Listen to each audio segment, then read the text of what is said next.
Good evening, my name is Kacper Paradowski and you're watching Poland Daily News. The political crisis surrounding the presidential elections in Poland continues. There are more and more rumors of illegal acquiring of signatures by the Civic Platform party for its new candidate, Rafał Trzaskowski. Today in the Warsaw City Hall, the Law and Justice Party councilmen filed a report to the prosecution concerning the matter. The Speaker of the Senate, Tomasz Grodzki, stated in an interview that if the new head of state is not elected by August 6th, he is willing to temporarily take on the position. The only problem being such procedure does not exactly have a legal leg to stand on. The ruling party would want the elections to take place as soon as possible, preferably on June 28th. However, the official date has not yet been announced, since the Senate, which is currently debating the amendments to the presidential elections bill, is convening next week. President Duda, in yesterday's Q&A session, stated that if the new head of state isn't chosen by August 6th, it could have catastrophic consequences for the democratic system in Poland. Proszę ten ład konstytucyjny uszanować I zapewnić. I ask all the political groups to keep the constitutional order so that we could have a new president after August 6th. Without the head of state, the full legislative order would be disrupted. On the other hand, the Speaker of the Senate from the Civic Platform party, Tomasz Grodzki, claims that he is ready to take on the position of president in case the elections are not conducted by August 6th. If I wanted to run for president, I would run in the elections. If by any chance the elections are postponed after August 6th, then be it the Speaker of the Sejm, Ms. Witek, or me, someone would hold the office for several dozen days. I can assure you, the image and prestige of the office would not be hurt by this. Although the constitution states that the Speaker of the Sejm can take on the duties of the President and only in 5 cases, none of these conditions apply when the President's term comes to an end naturally. The next in line would be Speaker of the Senate, but the current situation does not allow for such a procedure to take place either. Meanwhile, the mayor of Warsaw and the Civic Coalition candidate for president began gathering the signatures required to run in the elections, although he will de facto be able to do that only after the elections are announced. It is an interesting technicality. Rafał Trzaskowski seems to be securing his running in the elections in case there is no time to gather signatures later. However, it is possible that there will be different election cards later, and I don't know if his supporters will be re-signing the cards or what, but one thing is certain. The National Electoral Commission should take a very close look into Trzaskowski's signatures. The act of the National Electoral Commission acknowledging that the elections did not take place on May 10th as they were originally supposed to has not yet been published. The new date for the elections is required to be announced in 2 weeks' time, following the publishing of the act by the Speaker of the Sejm, and the elections then need to take place within 60 days of the announcement being made. On Thursday evening, the Sejm rejected the motion of the Civic Platform for a vote of no confidence in the Deputy Prime Minister and Minister of State Assets, Jacek Sasin. The opposition holds him responsible for the failure of the preparation of the presidential elections in May. Sasin was defended in the Sejm by Prime Minister Mateusz Morawiecki. Żałuję, że nie mogę spojrzeć prosto w oczy panu ministrowi. I wish I could look Minister Sasin straight in the eye and ask him if he was not ashamed of what he did. Is he not ashamed of the way he flushed over 70 million zlotys down the drain? Do you know what this money could have been used for?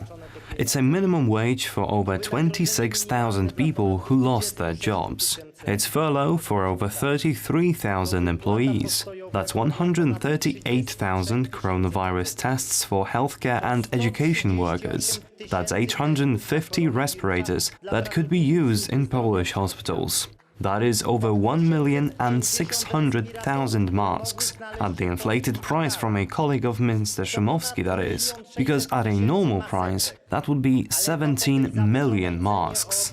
kolegi pana Szumowskiego, bo po normalnej cenie to by było 17 milionów maseczek. Do wykonania obowiązków konstytucyjnych potrzebne było działanie. Minister Sashin's actions were needed to perform our constitutional duties. We are all grateful that action was taken in the Ministry of State Assets and elsewhere so that these elections could be held.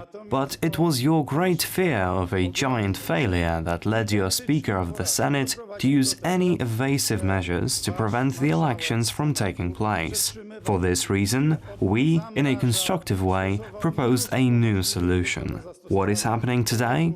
Today, again, the Senate, along with its Speaker, are freezing the bill just to delay the election so that it cannot take place in a normal way. Rozwiązanie. I cóż, The Ministry of Health announced 333 new infections and 13 deaths by COVID-19 in the country today. However, the majority of new infections come from local outbreaks in Silesia and Greater Poland. The horizontal transmission rate, which has the greatest impact on the spread of the epidemic, is falling. To, co powtarzamy w ostatnich dniach. In recent days, we have been saying that the cases in Silesia will be dominating until the end of this week. Starting next week, there should be fewer cases in the region. So far in Silesia alone, we have conducted 44,000 tests on minors and their families. In total, throughout Silesia, we have conducted 118,000 tests. At the moment, this research mainly concerns families of minors, and those additional results that flow from Silesia mainly include the families of minors. It is also important to mention that these outbreaks have been contained. An example of such an outbreak in Kępno, in the Wielkopolskie voivodeship. It is there that we have diagnosed around 600 employees of a furniture factory, as well as their families. Pracowników i rodzin. A political scandal is developing in Brazil after the Supreme Court judge Alexandre de Moraes ordered the police to conduct searches and warrants against 29 MPs, journalists and comedians who support President Jair Bolsonaro against the impeachment attempt by the Supreme Court and the Parliament. Supporters of President Bolsonaro say the raid shows that the Supreme Court is acting outside of its mandate. One of the 29 visited by the police is popular right-wing journalist Alan dos Santos. Following the raid, he told the press that the Supreme Court is trying to get their revenge at him for revealing that members of the court have secretly been colluding with Congress in order to impeach the president. No, the Supreme Court is not being attacked. For that, you would need to have an armed group trying to start some kind of revolution, which is what they teach at Brazilian universities, right? Socialist, revolutionary groups, they teach that. The right just wants the law to be obeyed, and until now, we have seen none of that. President Bolsonaro came out in support of those who had been visited by police in the Supreme Court's fake news investigation. Acabou, porra! That's it, Acabou! outburst. That is it. We know what some people's objectives are. They want to break people out of jail so they can steal again. I know what this is. They are persecuting people who support the government. They want to take out the media that are in my favor with the lying argument of fake news. What happened yesterday isn't right. Put yourself in the place of those people who had their homes invaded as if they were criminals. Don't plunge Brazil into a political crisis. That's all for tonight. Thank you for watching. Stay with us for Poland Daily Business. Good night.